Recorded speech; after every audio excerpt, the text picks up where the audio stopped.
Good evening, everybody, and welcome to another edition of Fire Up Michigan. We have two shows this week.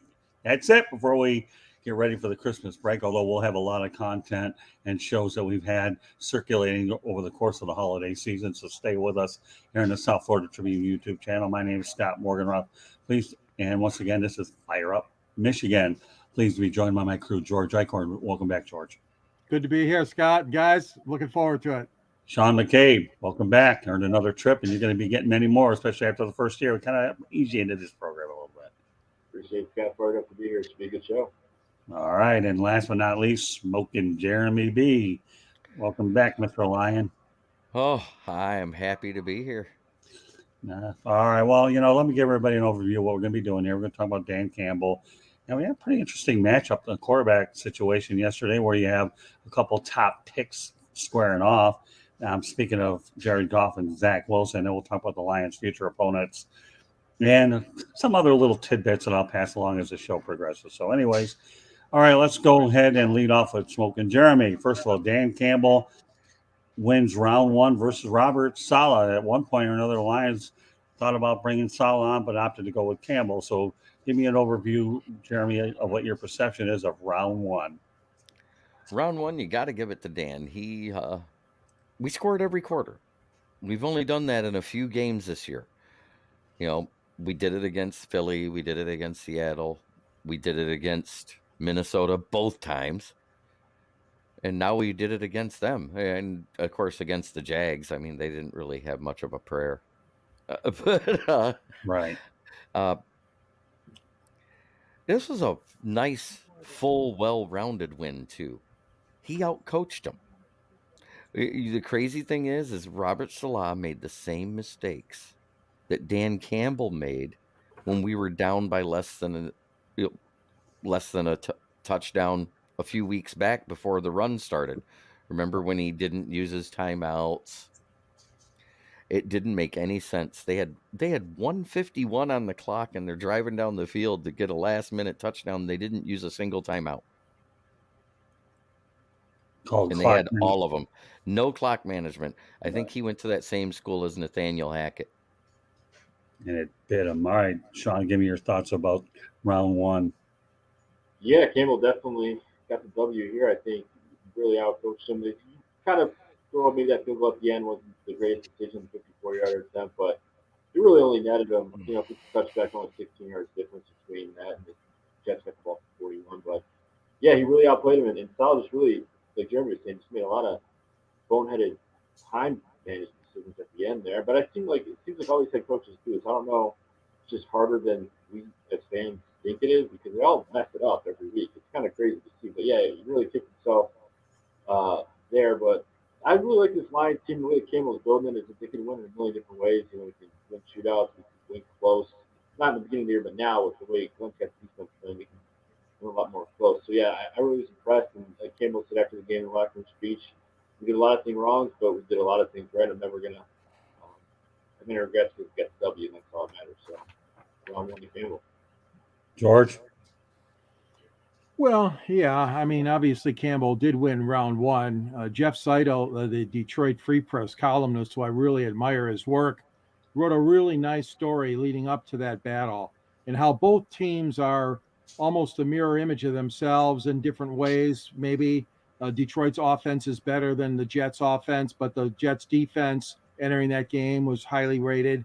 And, the Lions interviewed, of course, both guys for the job. It would have been interesting, even without Campbell being involved. But I think the Lions made a great choice. I mean, round one goes to Dan, and so be it. But I agree. I mean, he looked very bad on those last 2 minutes.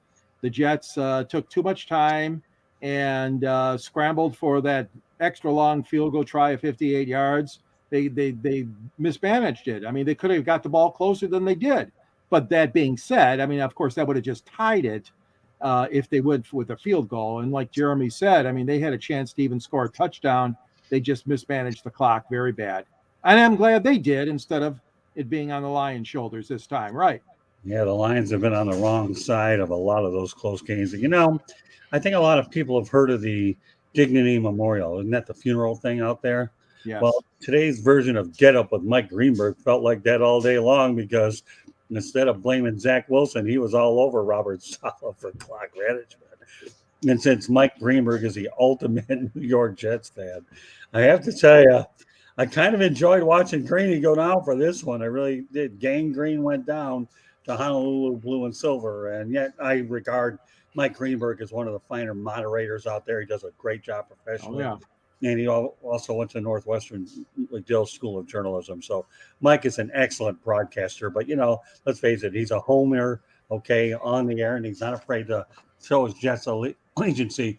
But to his credit, even though he talked about the game toward the second hour of Get Up itself earlier, okay, he did give the Lions credit, and everybody's raving and drinking the Dan Campbell Kool-Aid, and they should. I mean, this guy's been, I guess he's 6'7", weighs an awful lot. I mean, you talk about a guy who can lift bricks, do push-ups in training camp, and Dan Campbell. I know they had the Hard Knocks thing earlier, and I know a lot of people talk about hype, but give this guy a whole lot of credit. And I will tell you this, and I will be sharing this broadcast in the Lions transcripts with Miami Dolphins fans, because actually Dan Campbell was a former interim coach with the Dolphins, and he gave them an early Christmas present with a Jets win.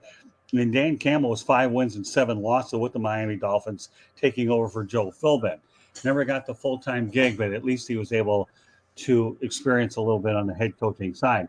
But with that said, Dan Campbell, Robert Saleh, I don't really think you could have gone bad with either choice, but I think as it stands right now, Campbell's looking awfully good. And, we'll get to the Lions' future opponents in just a few minutes or so. But I think you've got a win-win situation for the Jets and the Lions. I really do. You have Dan Campbell doing a nice job, and Robert Saleh, he's going to do some good things out there, which leads me over to transition to the quarterback matchup. A former number 1 overall pick, Jared Goff, against last year's top 2 pick, Zach Wilson. So, George, why don't you size up that matchup? I know that I believe Mike White went down with a rib injury. Yes, and that you're right, Scott, and that cost the Jets, because Zach has had his issues with getting along with his teammates and other stuff in the locker room this year. Let's face the facts. He barely completed 50% of his passes yesterday. And the Lions defense, I think, did an adequate job. I mean, it was really like a pick 'em game there up until the very end. And Goff, again, it wasn't as spectacular as a game, like let's say he had against the Vikings, for example. But, that big touchdown pass to Brock Wright, and, he did what he had to do. He's cool and calm and collected. This man, as Jeremy pointed out in many of our shows, he's cut down on his interceptions. He's cut down on fumbles. I mean, Jared Goff is protecting that football even better than Matthew Stafford, at least for this stretch, I mean. And I really do admire that. Zach Wilson, he played a decent game, but not enough to beat the Lions. Well, I will say this before I turn over to Jeremy, though. I did see Zach Wilson shred Central Florida at the Boca Raton Bowl. And I'll tell you one thing. You talk about me drinking the Zach Wilson Kool-Aid. I did. And then I proceeded to bring on the sports information director for, I believe it was BYU, right? That's where he came out of, right? Utah State. Utah State, yeah. He was BYU. No, I think it was BYU. What? Well, I don't know. Oh, yeah, Zach Wilson was BYU. I'm thinking that's of not BYU. Somebody else. No, that's okay. No, that's okay. But anyways, I ended up bringing on Jacob Hatch, and we had a nice show here, and he talked about Zach Wilson. So I think the one thing that Robert Saleh is doing a good job is quit drinking the coffee stuff here and think that everybody's got to get great overnight. It's just not going to happen. No, that was Will Levis that talked about drinking the coffee with mayonnaise. Well, no, we're not talking about that, Jeremy. We're talking about the fact that Robert Saleh made a comment about the coffee business, thinking that you're going to get instant gratification with this quarterback, and telling New York media, leave this guy alone. He's going to be all right. It's only his second year. Robert Saleh is doing a great job protecting the kid. But getting back to my original point about Zach Wilson, I saw what he did in Central Florida. This kid does have tools. He really, really does. And you know, New York is a very impatient. Wait, Jeremy. New York is a very, very impatient area. They are. You know, I understand they're great fans out there, and they pile in bunches. And yeah, boozers definitely in their vocabulary. The BOOS part, okay. But you know, leave Zach Wilson alone. I think. And he had, to your point, Scott, he had 317 yards passing. Right. Yeah. Well, He did. on only 18 completions. Right. Yeah, He yeah. made what he had count. Yeah, the guy's got an arm. I mean, you know, I think the only indictment against him actually was the fact that he had a bad press conference and didn't show accountability on his own, which is why Saleh sat him down for a little bit, rethink things out. And now, obviously, Zach is just a young guy. He's going to learn. But getting back to the matchup, Jared Goff, the Rams literally gave up on him. Brad Holmes knew he was good and then fleeced the Rams to get those extra picks anyways. So you have a starter for a starter. Matthew delivers the Super Bowl title. Jared Goff is having a fine year and is still continuing to go on. It's a win-win situation but I like the matchup. You know, two top-tier quarterbacks draft-wise, and former number one overall pick for whom they gave up on, who did, by the way, get him to a Super Bowl for whatever it's worth, against a number two pick who I still think Zach Wilson, the upside is a lot higher. So, you know, it was interesting to see that matchup, especially because I'm a firm believer quarterbacks can be drafted anywhere and be good. And if that isn't a good enough example, your most recent one is Brock Purdy, but we're not going to get into that. That's just the latest string of guys. I'm going to say it again. He plays a Purdy game. Yeah, okay. That's okay. I like Purdy one-liners. Very good segue. Okay. So, Sean, with that said, what are your thoughts about Goff Wilson? Yeah, I think Jared Goff is playing fantastic besides 2 months. I mean, he even said I'm playing the best football of my career. He's in top 10 in yards, touchdowns, and QBR this year. Playing at a Pro Bowl level, he's been fantastic. Like Jeremy was saying, he cut down the interceptions, hasn't had one since the Green Bay game. Just really doing things he needs to do. He's been a great game manager. He's not turning the ball over big plays when he needs to. That was a heck of a play call by Ben Johnson on that Brock Wright touchdown before count.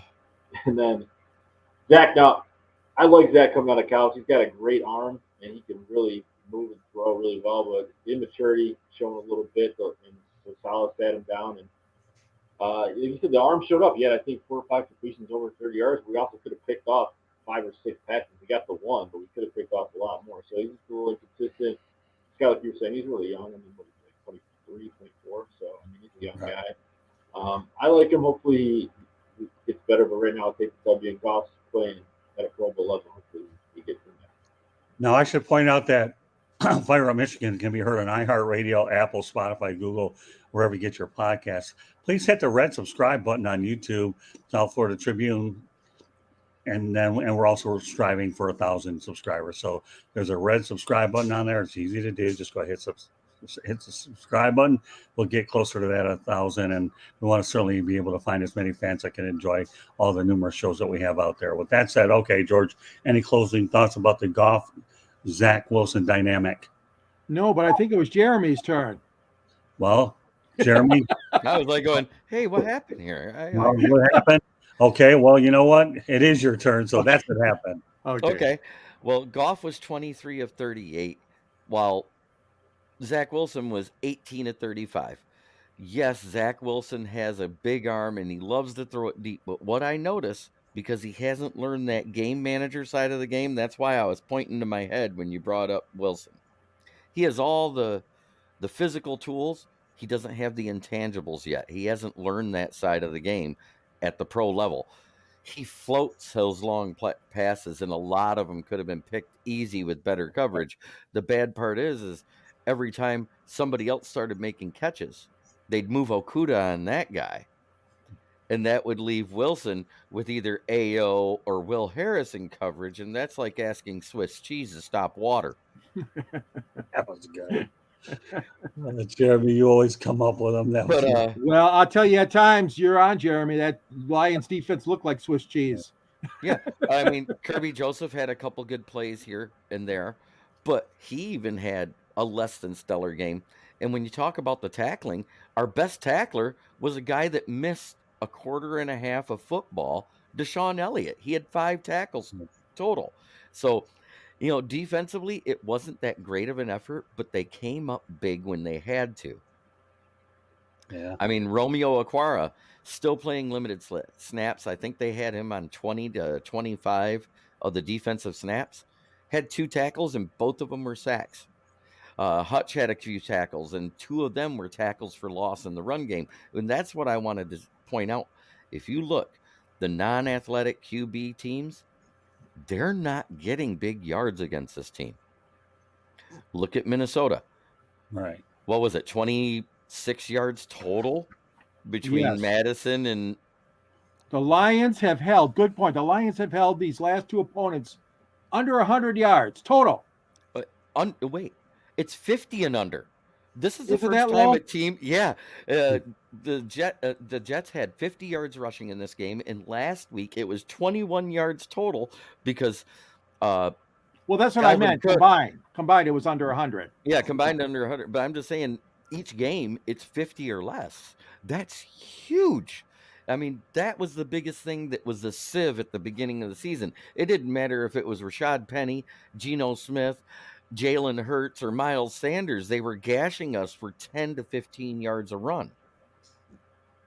Yeah, and I think that's a good point. I think I know we'll talk about the schedule a little bit later. We're moving forward these last 3 games.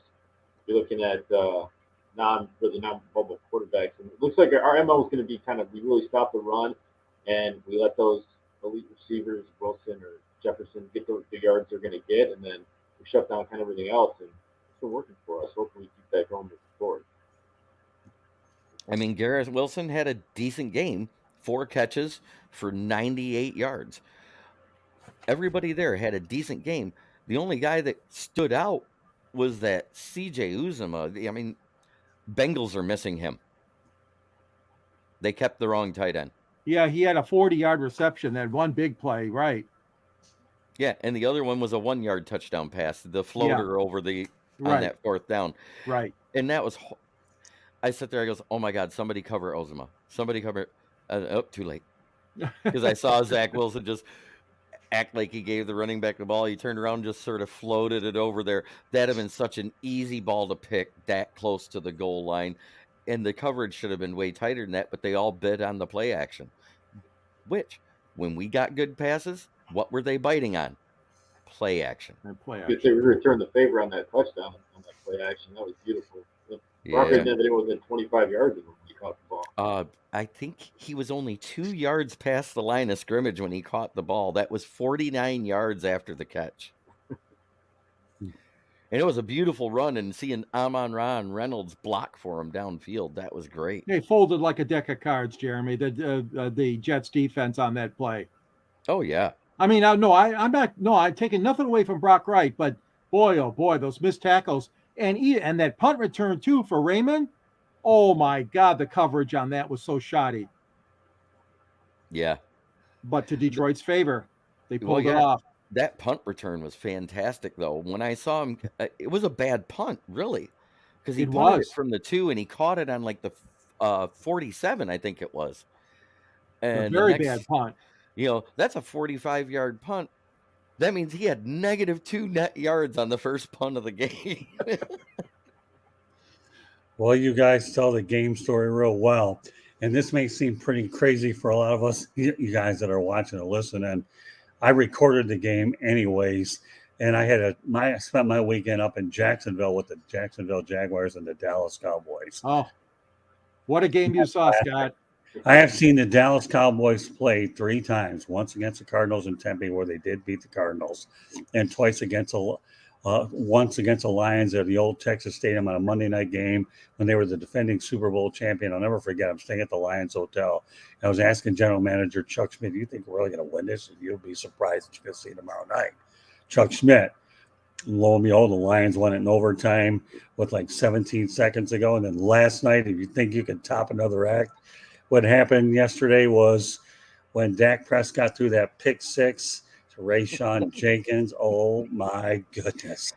And I've been spending all day watching Stephen A. Smith read the riot act against the Cowboys, and Mike Greenberg doing the old obituary with Dignity Memorial. But I will say, to their credit, both of them, though, Smith and Greenberg, they were definitely drinking the Dan Campbell Kool-Aid, and they're really pulling for the Lions. But Smith, man, the agenda he's got against the Cowboys is so big it makes Mount St. Helens look like a little molehill compared to the agenda that he has there. Sorry, folks, my voice was frogging up a little bit. So, And then last week after the victory, Keyshawn Johnson, Jay Will, and Max Kellerman had Herm Edwards on, and they were like, they did their little who's in, who's out, and he goes Seahawks, Giants, Commanders, Lions. Who do you got making the playoffs? He goes, I got Seahawks and Lions. who? Herm Edwards said that. Herm Edwards. Well, Herman, whatever. It's okay. I won't get into a Max Kellerman thing because I think my cat Bucky would make a better journalist than Max Kellerman. So I mean, if that isn't good enough, my cat I make a better journalist than Max Kellerman. Oh, That's come another on. story. I don't particularly care for you, which is why Stephen A. Smith ran you out of the building. And say what you want about Stephen A. And I will say this much: you might be a little loud for my taste, but when you have exceptional argumentation and debate skills and your research, you'll always be okay in my book. With that said, let's move this thing along a little bit about the Lions' future opponents because they only got 3 of them left anyways. They'll be at Charlotte on December 24th and Saturday, Week 16. I've seen a couple of games over Bank of America Stadium. Unfortunately for Detroit, they were on the wrong end of them, including one of those that they set the road losing streak, but nevertheless, they returned to Charlotte. And then they'll host Chicago on Sunday, January 1st, my wedding anniversary, but I won't be there for that one. And, of course, I'll be at Green Bay on January 8th, Week 18. So I'm going to ask you guys to go ahead. We'll see where we go. We'll lead off with you, Jeremy, so I don't forget about you. You see what record do you see the Lions going with these final 3 games? None of these teams have a winning record right now. They're not even 500. So, what did we do to Aaron Rodgers the first time? We made him look like the guy we said as Karen Rodgers for the last 3 years. The guy that whines and what cries. Makes you think he's going to be playing that day? I don't think he'll be playing that day. That's my point. Because I think they'll be mathematically eliminated tonight because Baker Mayfield looks like a better quarterback than Aaron Rodgers right now, and that shocks me to even have those words come out of my mouth. Okay, so Jeremy, please answer my question. Give me a record for the Lions 3 games, and then everybody can elaborate once I get the records because I'm writing these down. 3 games. What's the record of the Lions for final 3? We'll win against the Panthers. We should beat Chicago at home because we smacked them around in their own house. Okay. And I think we're going to go into as something to play for, and we're going to win in Lambeau. So 3-0? 3-0. All right. John, you're next. Yeah, I think we're looking at 3-0 as well. I think we're going to be able to shut down the Panthers. They didn't look good against the Steelers. Steelers worries me with the way he can move around. That scramble he had yesterday was amazing. But I think we can shut them down at home for sure. And I don't think Rodgers is going to be playing. I don't trust Jordan Love at all for the last game of the season. So I think we'll win that one pretty easily as well, too. We'll see, though, what happens tonight. I don't know, Jeremy. I don't know if Baker Mayfield's going to outplay Aaron Rodgers tonight because they still got an outside shot at the playoffs if they win tonight, and it would help us as much as I hate to see the Packers win in the draft. So I think the Packers will get it done tonight. So we'll see. If they can win the next couple of games, he might play in Week 18. But I think we're going to go 3-0 for sure. On you, George. All right, go ahead, Jeremy. What? I said, by the way, the next Chicago loss makes my 4-way parlay for the NFC North over and unders pay. Good stuff. Okay. Well, I don't know anything about a parlay, so for all you gambling people that don't read me the Riot Act, I don't know much about parlays at all. I don't gamble, and that's a conflict of interest for me to even think I'm going to go there, knowing I'm an industry professional that I want to get involved with that stuff. But I'll take your word for it, Jeremy. Yeah, we'll call you new media, so you can parlay all you want to.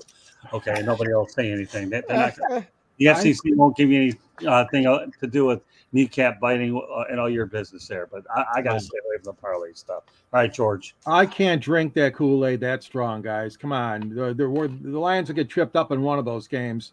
Which one, I don't know. I'm thinking maybe the Carolina game. So they're going to go 1-2. 2-1. 1-2. I was like, what? 2-1. I thought you were drinking the Kool-Aid. 2-1. They're either going to lose at Charlotte or Green Bay. I can't make up my mind yet, Scotty. But 2-1 for the Detroit team, and they're going to still make it in though. The Giants look like they're going to make it too. So Seattle and Washington might be the two looking on the outside, but I still think it's going to be 2-1. Yeah, you know George, brand new Lions, not same old Lions, right? We got a whole new Oh no, outlook on I'm life. not doubting that. I mean, this is something we haven't seen here in quite a few years. There's no question, Sean. But to say the team's going to win out the whole rest of the season, I mean, that's a huge if. It's Yeah. happening. Yeah, you know what? I'm going to go 2-1 too, but I hope I'm wrong. Like everybody on this panel, we all hope we're wrong. They go 3-0, but I think somewhere along the way they're going to get tripped up too. I don't know whether it's actually going to be Charlotte or whether the Bears would come in and Justin Fields has a game of his life. That would be the one I'd worry about too. But I'm going to go 2-1, hoping I'm wrong at 3-0. All right, now I'll allow everybody to elaborate. Okay. All right, so Jeremy, we'll start with you. Give me a brief overview of what you expect for the Lions in Charlotte. I mean, if Sam Darnold's starting, we're winning. Okay. And so far, he's starting in Carolina. PJ Walker, he lost that job because he started turning into a bakery that specializes in turnovers. And therefore, Sam Darnold was the guy because Baker Mayfield was a baker of turnovers while he was in Carolina. Then you got Justin Fields, who can run like Hades. He can throw the ball a country mile, but he's got the wide receivers that we had last year. None. That's good.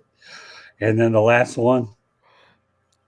It's Aaron Rodgers and that mash unit of aging and retired corpses that used to be wide receivers like Randall Cobb, Sammy Watkins. They're all getting on and off the field. I don't know if they're off the field as much as Right they're now, on. Sammy Watkins got released, so you can't put him in there no more. Oh, darn. So he's off the field again. He's Imagine off the that. field, but not due to injury. He got the pink slip. We'll see if somebody picks him up off the scrap. Oh, he should have got the pink slip. He probably shouldn't have been signed because I've been saying for the last 3 years he's been overrated. He was carried by Mahomes. Well, not only that, he's also been hurt. But all right, so yeah, and again, we already talked about the fact that Jordan Love could be under center anyway. So, all right, Sean, give me your take about each of these three games. Carolina loves to run the football. We've been really good at stopping the run. I think we're going to do it again on Saturday. Get a nice little early Christmas present. So I think we take them out pretty easily, but I think about 10 points. Chicago scares me. Fields is very explosive, and the way he can run, and he's got a great arm on him. They don't have anyone to throw to, but that's the game that worries me. Chicago always seems to bite us in the butt when it's the most unopportune time. So hopefully that doesn't happen this year. And then I think Green Bay, I think they'll be out of it by the time that game rolls around. I think we'll win that pretty easy and take out one. Make sure it's a pretty bad game. That's what I'm saying. George? Well, like I said earlier, Scott, they think they're going to get tripped up in one of the games. I mean, the two that would be the most logical for me would be the two road games. Although you guys do make a good point about Justin Fields. I mean, the way this kid runs all over the field and throws all the way around, but he just doesn't have all the tools to back him up. The game in Carolina, I mean, it looks like it could be a win for Detroit on paper.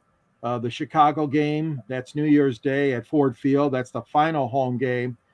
And then the last game is at Green Bay. Curiously enough, Kornacki, the prognosticator, he updated his Lions odds last night. I don't know if you guys caught it.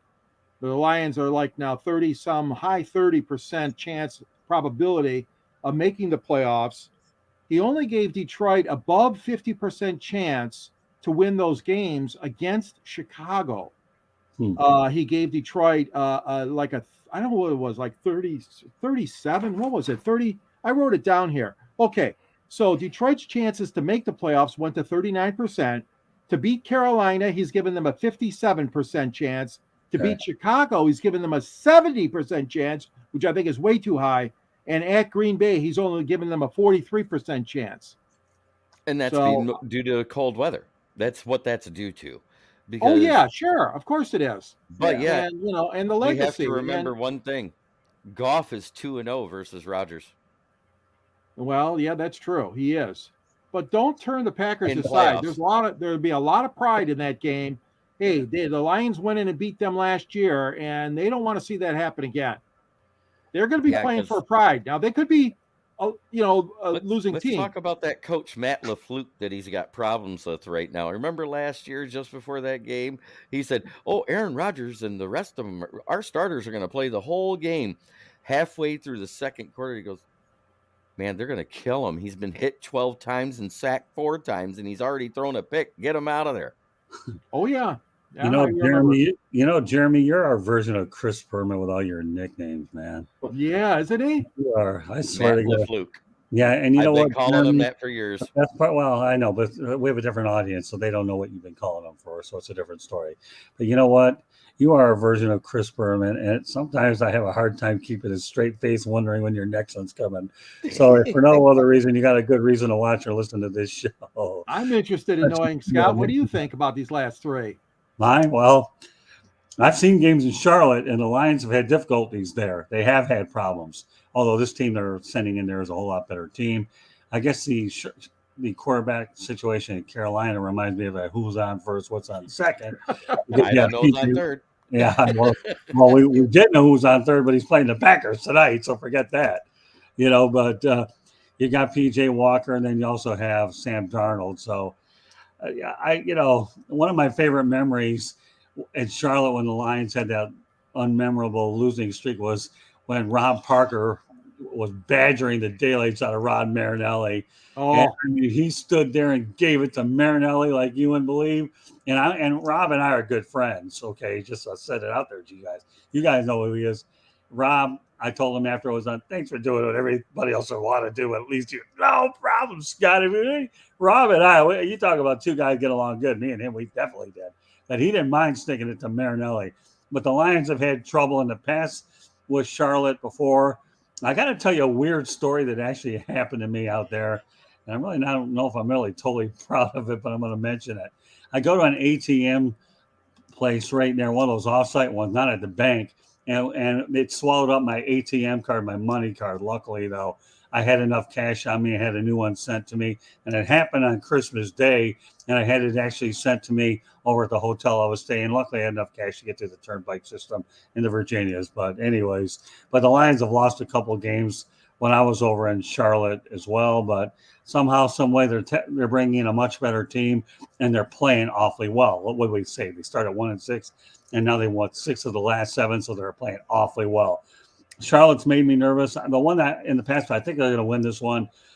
Gosh, if I've seen that Justin Fields can make teams look bad by himself. He doesn't have the tools around him to do it, but he's awfully dangerous. If there's one thing that would make me nervous, it would be this one. I do see them winning in Green Bay, mainly because I think Jordan Love is going to be the quarterback there. And they beat him last year on the final game of the year with Jordan Love at quarterback. And the Packers are going to want to play him that final game to see if there's any trade value or whatever they're going to do. So I think if there's a hiccup, it could come with Chicago, but I'll say what I said earlier. I hope they're 3-0, but the likely possibility would be 2-1. And you have to find out what Aaron Rodgers' situation. I said the biggest Achilles heel for the Packers all year long is that Aaron Rodgers, when he got his money, did not go ahead and spend time with his new receivers and get on the same page. And we all know how that turned out. So, that's so he was I'm too going to busy having DMTs and hanging out with that witch. Right. Well, I'll take the fifth on that. Danica Patrick is out of the picture. Oh, I'm sorry. Oh, I was talking about Blue. That's she's her name. She's like is stranded Blue. in Peru or something, I heard. So, yeah, but wasn't it with this woman named Shailene Woodley? She's I don't know what her name was, but she was adorable, man. Yeah, she's just like Jared Goff. The one last year, right? Not the one this year. Exactly. Right. Yeah, but I still think of all the other significant others, that Christian Harper tops them all. I mean, man, is live as she, adorable, man. And you know what? I mean, if she got excited about that first, hold on, Jeremy. If she got excited about that first win when the Lions won it on that swimsuit photo out there, can you imagine that woman's in luxury because she's got 7 wins today, and she was celebrating for 1. Now she gets to celebrate 7 times, albeit not shooting a Sports Illustrated thing. But hey, Kristen Harper's adorable. So Good incentive for Jared Goff to keep winning. yeah, exactly. Yeah. I don't know. I'd want those video chats of her jumping up and down when they win too. Yeah, well, it's a I'm male just thing, saying. folks. When you got a guy like Jared Goff, who's a California kid, and he meets up with a very attractive significant other, and I know they get along really good. I enjoy seeing their social media back and forth on Instagram. I don't do much with the Twitter with the personal stuff, and they don't do it. They seem like a good couple. But more importantly, I'm not losing sight of the whole picture here with Jared Goff. Brad Holmes, to me, should be a candidate to win Executive of the Year, knowing full well that he's fleecing everybody that makes a trade with him. He's going to develop that reputation. Nobody wants to trade with him because they all think Brad. Here, we'll just go ahead, Jeremy, say it right now. Brad Fleece Holmes. Is that the next thing you're going to come up with? No, actually, you can't, because I just came up with it, and you got to follow the lead and promote it in your whatchamajigger kneecaps. I'm still waiting. They have all those little videos they do where they put on that Snoop Dogg song and they put the shades on somebody and you hear la la la la la. I'm the D-O-double-G. And I do that Now we're with getting a little Brad bit Holmes in clean trade here from the line. situations. All right. Well, you know what? That's interesting here. So, again, there you go. Future opponents. Two of my crew says 3-0. George and I 2-1. Maybe we've been around a little too long to think they could go 3-0. Although there was a time when the Lions did make it to the playoffs and they won 8 in a row to get in, and they got beaten by Philadelphia. I was here in Florida with my parents at the time, but that was an incredible. That was the Rodney Pete starting year when we put in Eric Hipple. No, Eric. No. Or Kramer. Eric Kramer. Yeah, I knew it was one of the two. Philly score 50 on us in that playoff game? And then Pete got healthy, and they said, "Well, he's our first-round draft pick. We got to start him." Well, no, whether you know it or not, Rodney Pete was a 6th-round pick out of USC. He was a Heisman Trophy runner-up. Right, but they wanted him to start because he's our starter. Well, here's the deal, Jeremy. Okay, Wayne Fonts, and I went to school with his son Mike, but I knew Wayne pretty well, and of course I worked with him a lot. Didn't believe that a quarterback should be replaced due to injury. Well, Wayne, Bill Belichick thinks differently. He got a lot more, jewelry than you. Okay, and the reality of the situation is that Eric Kramer should have been the starter the following year, wasn't. Okay, and the rest is history, because now Eric Kramer is the trivia answer to a question who the Lions' last quarterback was to win one. So, and of course we all know about the Heisman Trophy bust there with Andre Ware. Didn't work out so good with the run and shoot deal that subsequently took place. But the reality of the situation is Wayne Fonts never believed that a player should lose his job to an injury. Well, Bill Belichick's coaching and Wayne Fonts isn't, so I don't have to say anymore. And yet Wayne Fonts is the all-time winningest coach with the Lions by wins itself. So it's neat to bring back some of those other things too. And memories. Yeah, no, they really were. I mean, George and I could be thankful that the Lions, I got in 4 Super Bowls to the Lions, and of course George managed to get to a couple too. So, yep, and we are proud of it. And Detroit one day, I hope, gets another one, because they did a hell of a job with Roger Penske and the team, and getting that game to Ford Field. Of course, it was, as you know, guaranteed that they would get one if they built the new stadium. Yeah. So getting a second one now has been a bit of a challenge for Detroit, but they got the draft. The 2024 draft, guys, is coming to the Motor City. Detroit.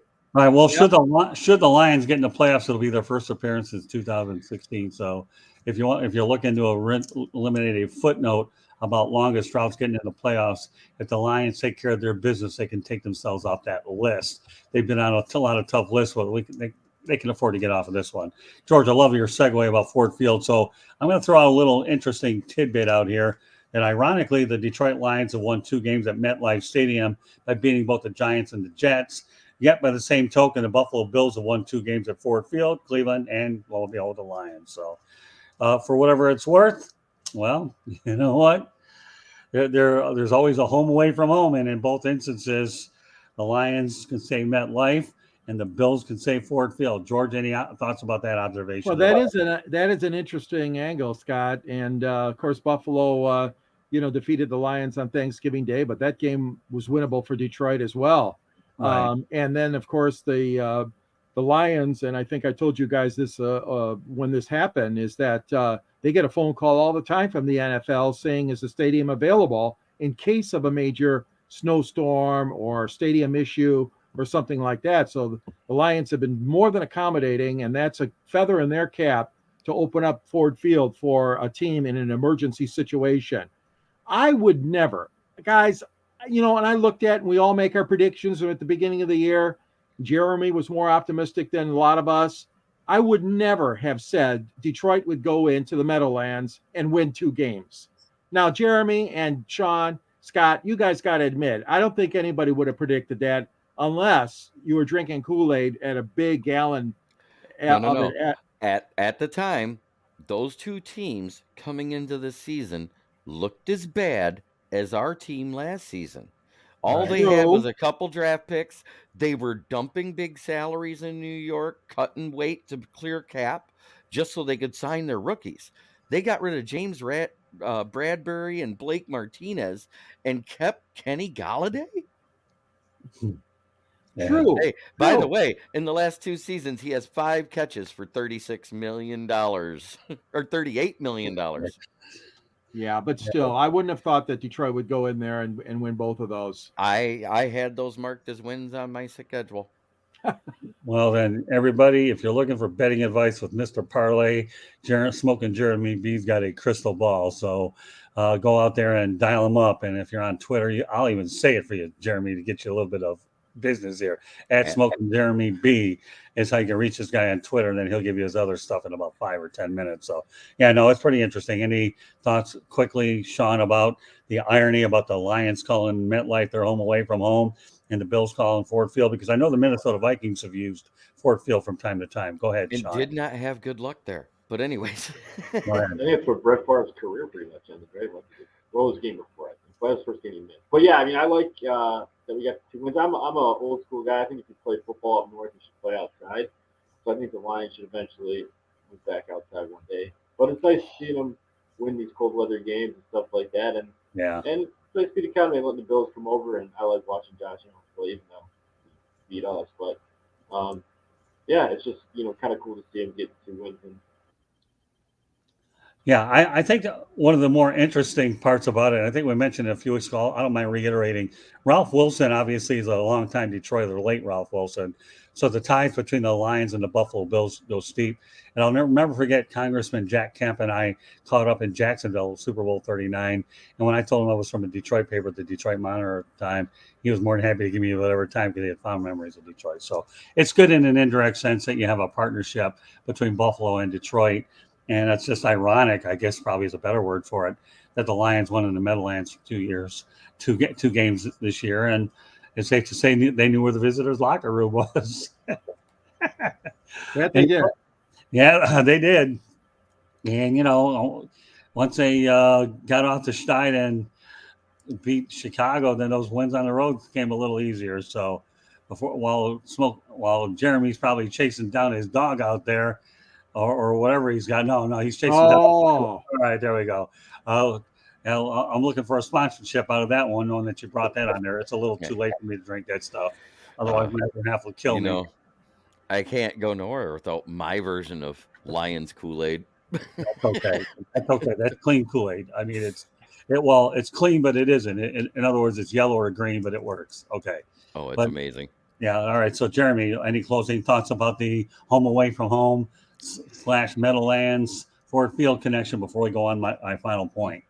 Well, now since the series was tied in the 14 meetings with the New York Jets at 7-7, we can officially call Dan Campbell the New York Jets daddy.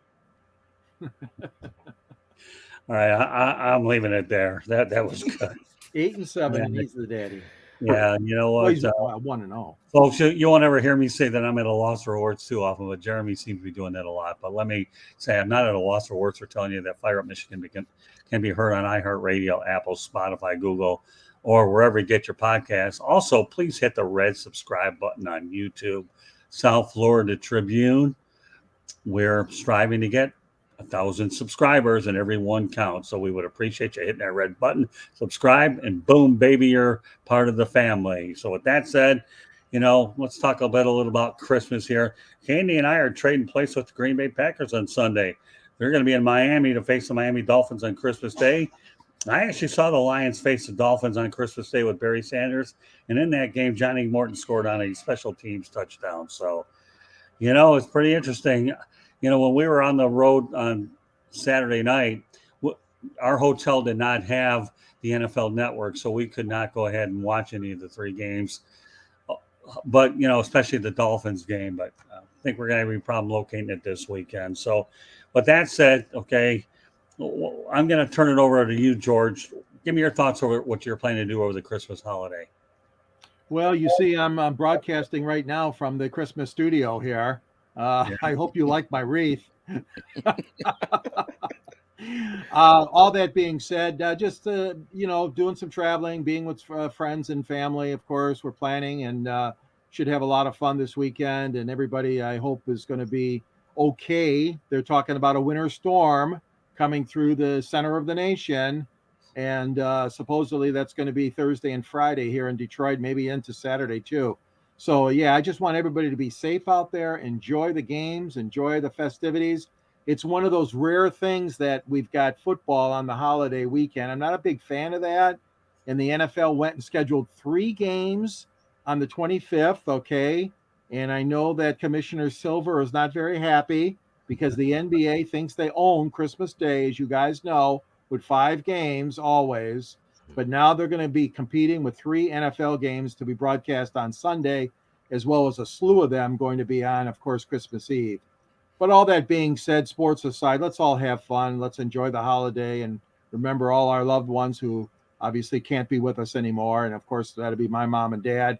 And I want to say a special remembrance to Scott's mom as well, who just recently had her anniversary in heaven. And so we always remember those that gone before us too. All right, Jeremy. I'm going to spend time with my family. I'm going to make sure that my kids and my grandchild get something nice for Christmas. But other than that, I'm going to watch football.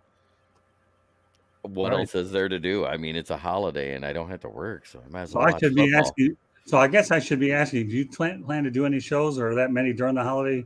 I am doing my first college show on Saturday on Christmas Eve. I have a friend named Brendan Cook who's very high on doing a lot of background and draft profiles type stuff. And him and I are going to go over the college football playoff picture, the college bowl games upcoming that day, the next day, and on through the week. And then we're also going to talk about a couple of draft profiles. I actually had to throw one out because I wrote up a nice one about Grayson McCall, and he's staying. He hit the transfer portal to go to Auburn. Okay. What about you, Sean? Yeah, just going to spend it with family and friends. My brother just had his daughter a couple days ago, so we made her for the first time, so it'll be pretty cool too. But other than that, yeah, like I'm with Jeremy, just going to watch probably 15 hours of football over the weekend, so it'll be fun. And then, just relax, eat some good food, and hang with family, and enjoy. And I hope you guys all have a great Christmas as well too. Yeah, we're going to be heading out of here on Thursday night up to Racine, Wisconsin, and I have family up there. My in-laws will be up there. It'll be pretty good. I know this year my father-in-law is dealing with some difficult health issues, so it's thankfully still with us, and I'm looking forward to catching a little time with him as well as the rest of the in-laws as well. And of course, I do not watch football for crying out loud, so that's all part of it. I don't think I know the NBA says they own that holiday, but when you bring the NFL in there, they're threatened. And yes, I am wearing this King of the Road hat because I usually find myself on the road an awful lot during this time of the year. But I've spent Christmases in a lot of different areas. But, when you have a vested interest in an area like I do, the Wisconsin area, with family, then it's certainly something I'm planning to do. But before I get around to taking that trip, Jeremy and I are going to be doing some work tomorrow night on Inside the Picks. And folks, we're going to have a really great show tomorrow night. And it'll be a standalone show. So I'm going to have a lot of great topics that Jeremy and I and the rest of our crew that'll be announced on social media tomorrow we'll have. So, you talk about a loaded weekend. Oh, my goodness. This last weekend was as loaded as it gets. So if you're looking for a really thorough, in-depth show tomorrow, then I could say that we're probably going to be broadcasting approximately 8:15 on the South Florida Tribune YouTube channel. Inside the Pigskin will be there. Candy Ebling will also be on the show as well. And I'll announce the other crew later on. So, To me, just having you guys on tonight has been an absolute joy treat. Sean, I think you're just a great addition. I look for some great things. Jeremy, what can I say about you? I mean, geez, oh, Pete, you match everybody one-liner for one-liner, and now I'm forced to call you Chris Berman. Oh, goodness. But yeah, that's at least clean compared to some of the stuff that you do. And George, what's there to say about you? All right, with that said, okay, as we wrap up Fire Up Michigan, I'll let Sean let everybody know how they get a hold of you. Yeah, you can find me on Twitter at Higgins Jones. Higgins Jones, excuse me. And then my personal Twitter is McCabe at McCabe Sean WSU. So that's where you can find me. All right, well, like I said, Sean, we're going to be bringing you back on one of our first shows here in 2023. Get a little bit of rest. I know you'll gain a lot of knowledge, and we're going to be bringing you back immediately. All right, Smoking Jeremy, let everybody know they can reach you. Well, you can always find me on the southfloridatribune.com and under the Motor City Tribune as one of the authors because I write about the Lions, of course. You can also find me on my YouTube channel, Kneecap Biting with Smoking Jeremy B, or on Twitter at Smoking Jeremy B. Yeah, kneecap biting should really be trending now with the job that Dan Campbell is doing. I am 3 away from 200 subs. Good for you. We'll keep up the good work. We'll do everything we can help you get there with all the repetition you get on the broadcast. So, all right, George. Well, 'tis the time of the year to promote your book. Then again, every show is, but this is probably a bit more meaningful. Yep. But anyway, so go ahead. I wrote the book on Detroit sports broadcasting in Michigan and in the Motor City. Detroit Sports Broadcasters on the Air. Find a link on the South Florida Tribune website. And also you can get it from eBay and from Amazon. And also I can be found at SNG Sports 99 on Twitter. And you can email me at gicorn@yahoo.com. And also read me in the Detroit Downtown Monitor, which comes out every couple of weeks in the Motor City. And I write also for Motor City Tribune, as well as Jeremy and Scott and Candy's outstanding publication under the South Florida Tribune banner. Yeah, that book is great because I'm glad that George was able to dig up photo Muhammad Ali and myself. Oh, yes. you did a great job. No, it's pretty cool. I know you mention it all the time, but I take pride in those photos because I've always met a lot of interesting people being on the road. So, and the fact that you were able to dig up those photos to me are just unbelievable. It's a good read. And not only that's an easy read, for crying out loud, that book there is filled with a lot of pictures and history. So, you can access it again through our website, www.southfloridatribune.com. And also, I should let everybody know, if you want to email the show, do so at southfloridatribune@gmail.com. If you want to reach us via Twitter, you can do so at Tribune South. Okay. And I'll over this one more time here that Fire Up Michigan can be heard on iHeartRadio, Apple, Spotify, Google, or wherever you get your podcasts. And you'll be surprised, a lot of these shows actually go internationally as well. We have Geo7. That's also one of those things. And also, please hit the red subscribe button on YouTube. South Florida Tribune, we're striving for 1,000 subscribers as well. The main thing is when we try to find more subscribers, we want more people to pay attention to the work that we work diligently to put these shows together so you can be entertained as well as informed. And I think that's the utmost thing in our business is you need to be entertained and informed and enjoy hopefully the timely commentary that gives you a different perspective how we go about doing things. So once again, and I will say this before we call it a night, I'm really looking forward to bringing in a lot of the new talent that we'll have on the South Florida Tribune Broadcasting Network, as well as with our website, www.southfloridatribune.com. So a lot of great things to look forward to in 2023. Had a lot of fun in 22, and we're just going to continue to build this train and keep her rolling any way that we can. And I strive and do the best I can to find people that you can relate to that we really enjoy doing this with. So meanwhile, on behalf of Sean McCabe, Smoking Jeremy B., and George Eichhorn, my name is Scott Morgan, the Motor City Madmouth. Thank you for joining us on this edition of Fire Up Michigan, and we will catch you the next time. And folks, go out there, season screenings, and have a great Christmas holiday. And we look forward to seeing you. And keep following our updates on social media, Facebook, Twitter, LinkedIn, Instagram, whatever. We're out there available any way we can. So Merry Christmas, Happy Holidays, Happy New Year. God bless here from the South Florida Tribune Broadcasting Network, as well as the South Florida Tribune. Good night, everybody. And once again, have a happy holiday season and season greetings for all of us here. Good night, everybody. Merry Christmas. Merry Christmas. Happy Hanukkah. And happy Hanukkah. All right. Good night, everybody. Good night.